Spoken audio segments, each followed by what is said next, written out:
Kwenye maisha usimchukie mtu. Ukimchukia haibadilishi hatima yake. Mungu anaweza kuficha muujiza ndani ya usiyempenda. Kaa kidogo.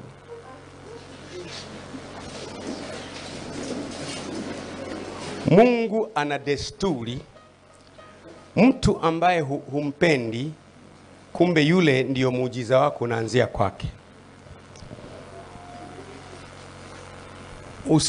Usigombane na watu bila ya sababu kama hawakudhuru kwa lolote. Jifunze kuhifadhi maneno unapozungumza. Kuna mtu humpendi, lakini kumbe muujiza wako umefichwa ndani yake. Nikupe kisa kimoja. Mimi nitoka nje ya nchi zamani, labda miaka 20 iliyopita, na kompyuta nyingi na laptop nyingi tu. 20 au 30 iliyopita. Sasa nikawa nakwenda mahali, ni mchungaji naanza kanisa, nakwenda mahali ka stationary. Ana kompyuta za zamani zinaitwa MC-DOS. Sijui kama mlizikuta. MC-DOS. Unaweka floppy disk, booting diskette. Hamjazikuta zile. Na mkuta yule anachapa kina GB 4. Namhurumia. Dada mmoja wa makamu. Kaambia dada, mimi nitakuletea. Nikamletea laptop, nikamletea desktop, nikamletea printer, nikamletea na photocopy. Nikamwambia mimi nitakuwa nakuja kufanya kazi zangu hapa. Wewe unanifanyia. Sababu mimi sina secretary.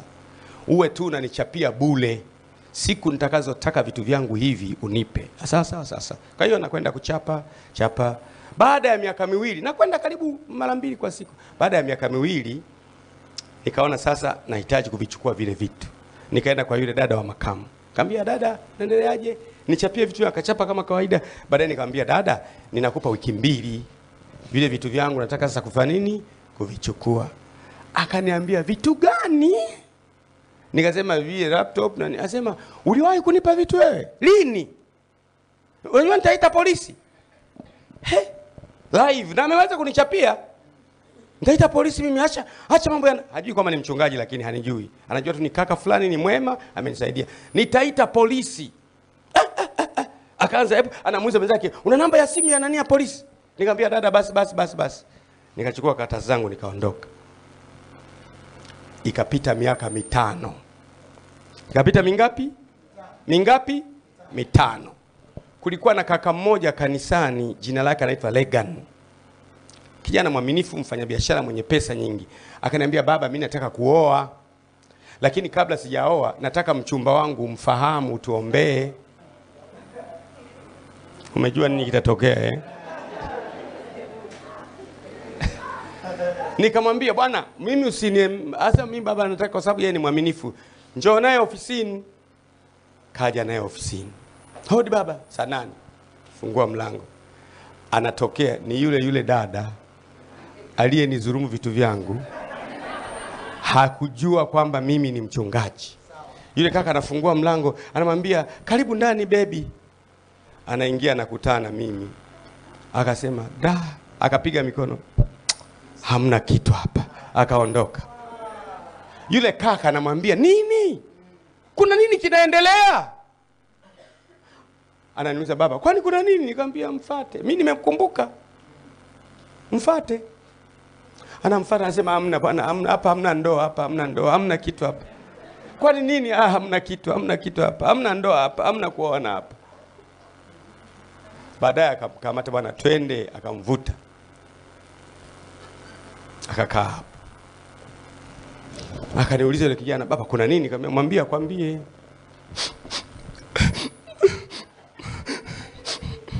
"Yaani kaka Rega ni shetani huyu.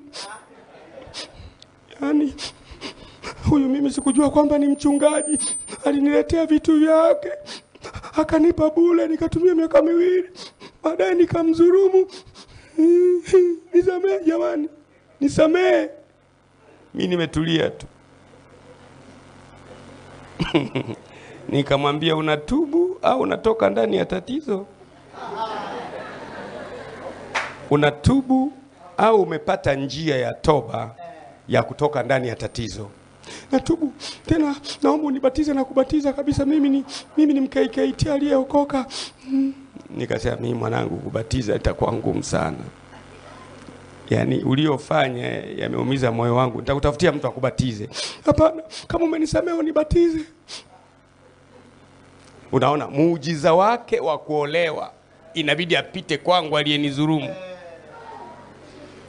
Hapiti, kama nikisema hapiti. Analia, mimi nikaamua nikambatize. Nimekusamehe, nikaenda kumbatiza. Wakafunga ndoa. Usiwajibu watu vibaya. Hata yule uliye na sababu halali za kumtukana, ahirisha kumtukana. Fumba kinywa uondoke, maana hujui kesho itazaa nini. Hata yule ambaye amekuudhi sana, ukimtukana watu wote wataelewa sababu ya kumtukana, nyamaza. Una binti ambaye ulikuwa umemchumbia, for some reasons umeamua kumwacha, usiwaambie watu. Nyamaza kimya. Na Yusufu alivyokuwa mwenye haki, asitake kumwaibisha, akaamua kumwacha kwa siri. Na alipokuwa kitafakari hayo, malaika wa Bwana akamtokea katika ndoto, akamwambia Yusufu mwana wa Daudi, usihofu kumchukua Mariamu mkeo, maana mimba alionayo ni kwa uwezo wa Roho Mtakatifu. Mtu mnatofautiana na yeye usimwaibishe. Nyamaza kimya, ondoka. You will be surprised. Wale watu ambao ulifikiri hutawahitaji kwenye maisha, miaka 10, 20 ijayo utawakuta wamesimama njiani. Wao ndio daraja la kukuvusha kuelekea kwenye next level. Nakupa wisdom. Unanielewa eh? Bashite angekuwa anajua mimi nitakuwa nani leo, asingefanya alivyokuwa anafanya. Kesho imeficha mambo ambayo hatuwezi kuyaelewa. Ni vizuri kuwatendea watu wote kana kwamba utawahitaji kesho. Ni ngumu sana, lakini ukikasirika sana fumba kinywa.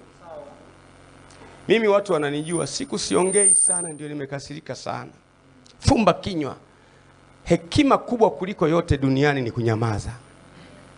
Umekasirika, unafumba kinywa, unakwenda, baadaye hasira inatoka.